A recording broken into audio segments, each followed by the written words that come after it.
running a business and starting a business is much like having a baby. Catch up on your sleep before you do that. In both scenarios.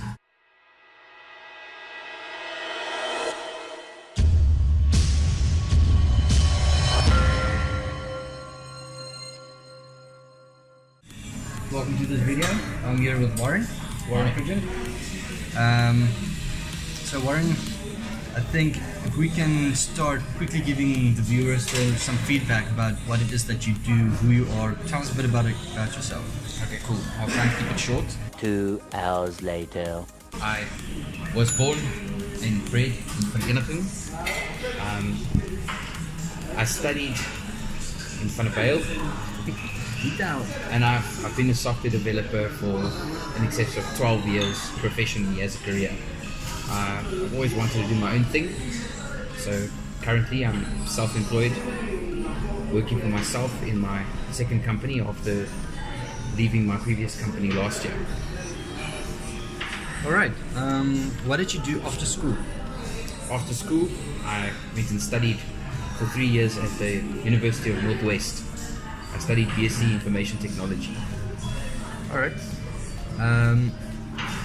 How did it come to you starting your own business?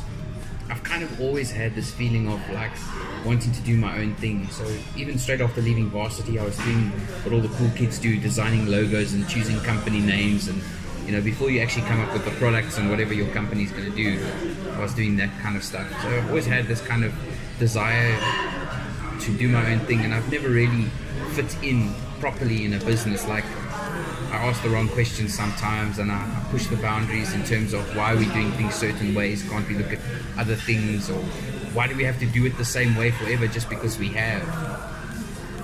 Makes sense. Alright. Tell us about your business, what it is that you do in your company. Start off with the name of your company. What is it that you do? What your operations entail? Cool. So my company is called Organic Code. So the idea is it's forming organic relationships with my clients, where I don't only deliver them a product and leave, because that seems to be something that happens a lot in South Africa with software developers that are still small. They'll develop a product for somebody, charge them a nice fat price, deliver the product, and then disappear. And then when the client needs either support or updates or a new product, they can't get hold of the developer. So my idea is I want to come alongside people, look into their business, see what's going on, and not necessarily give them something to meet their immediate need so that I can meet my immediate need of eating. I rather want to build a relationship that grows the product inside of their company. And that might mean using an open source product and just supporting it for them, or it might mean reworking something they've already got or fixing it, or it might mean developing something completely bespoke for them and getting it going in their company and supporting it for them. And instead of giving them like a big fat bill, I try and set up negotiations with them so that we can on-bill their costings to their clients. So the net result for them financially is basically that doesn't cost them anything, but they gain immense value by the system product we put in place for them. So that they pay an ongoing monthly fee, which is small, and they can budget it on instead of just giving me a big whack of money. So it's also better for your cash flow management. Yep, that is. What is your biggest challenge, and how are you planning on overcoming that? Okay, so my biggest challenge has been landing new clients or lead generation. So things I've currently put in place to overcome that is I started investing time and money into things like seeing a business coach. Decent investment of time, decent investment of money.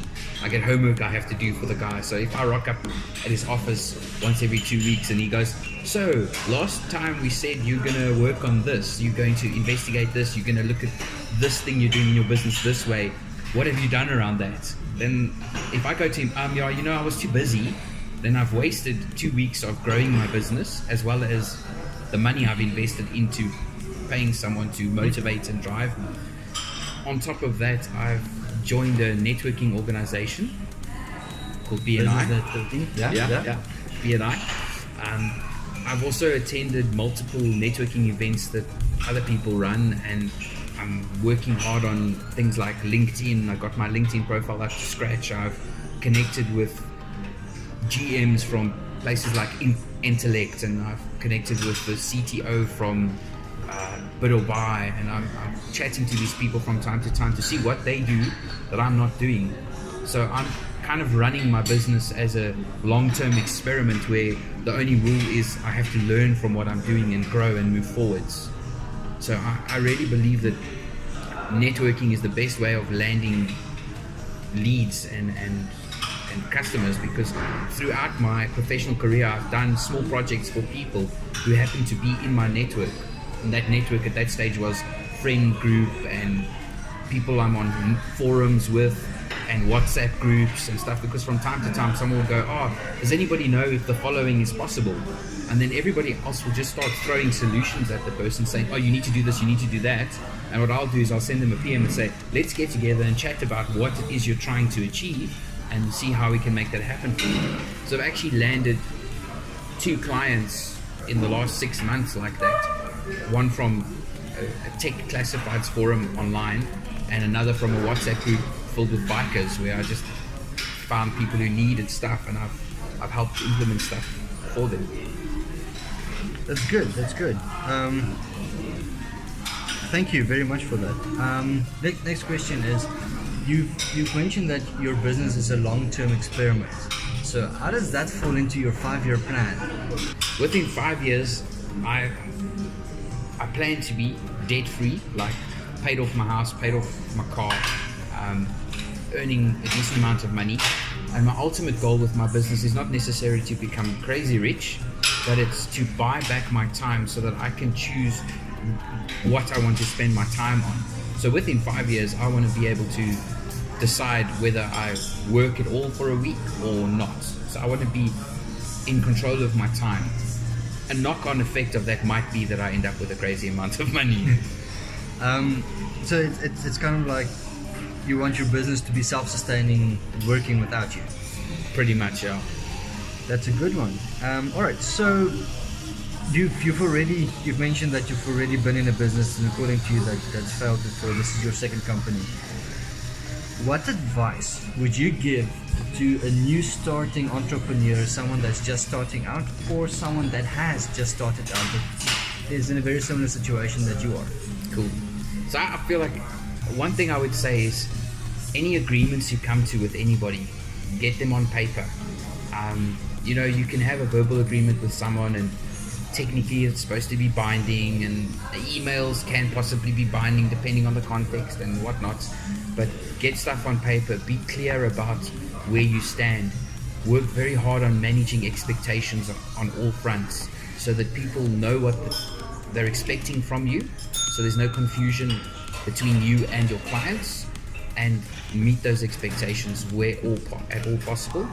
If something comes up that's going to lead to you not meeting those expectations, communicate early, communicate well, communicate concisely. Don't beat around the bush. Don't come up with excuses. You have to take that responsibility on yourself. If you've messed up, say, listen, Mr. Client Guy, unfortunately I promised XYZ on this date. Maybe there are circumstances which led to it not happening. Explain those circumstances, but don't try and shift blame. Don't blame other people for your mistakes. You have to take responsibility and learn from everything that you go through. Don't be afraid of endings. It seems like we are very, very scared of endings. Closing a door means you've completely failed. That's how I felt at the beginning of this year. Felt all depro for myself for a good couple of months. Didn't achieve anything during that time. But only once I picked myself up and decided to try again did stuff start happening. So we have to be able to look past endings and not see them as failures, see them as a change of direction. Yeah, I don't have much to add to that. It's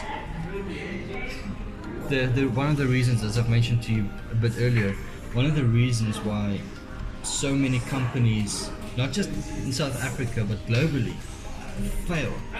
Statistically speaking, you have a 2% chance of surviving 10 years. One of the reasons is because people don't know what they don't know. And because they don't know what they don't know, their paperwork isn't in order.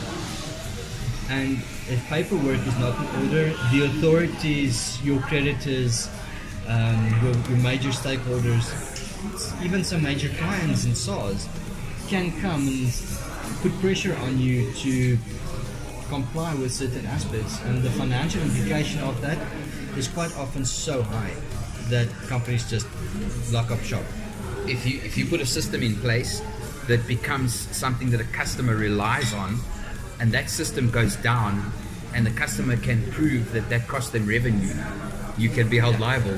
In your case specifically, that's one of those things. But also things as simple as a contract. You mentioned before, get everything on paper. If you have a contract, and you know this from experience, if you have a contract that is not on paper, it's gentleman's agreement, someone is going to lose out. Either the supplier is going to keep on paying for services not rendered, or they're going to pay the same amount but keep on demanding more because they just consider it to be inherent, and you don't really have a foot to stand on. You're in an uncomfortable situation where you require the supplier, or you require the client, but they get to the point where they just start making ridiculous demands. And Don't play in the grey. Don't play in the grey. Keep it on black and white paper contracts, all written contracts, with everything sorted on paper. Thanks, Warren. Cool, thank you. I'm going to get some details from Warren. I'll put that in the description of the video as well, so you can get in contact with Warren about your software development kind of aspects. With a link, maybe his website or email address, something like that. So thank you very much for watching. Thank you very much, Warren. Awesome. Appreciate it. Thank you. And let's end this interview right here.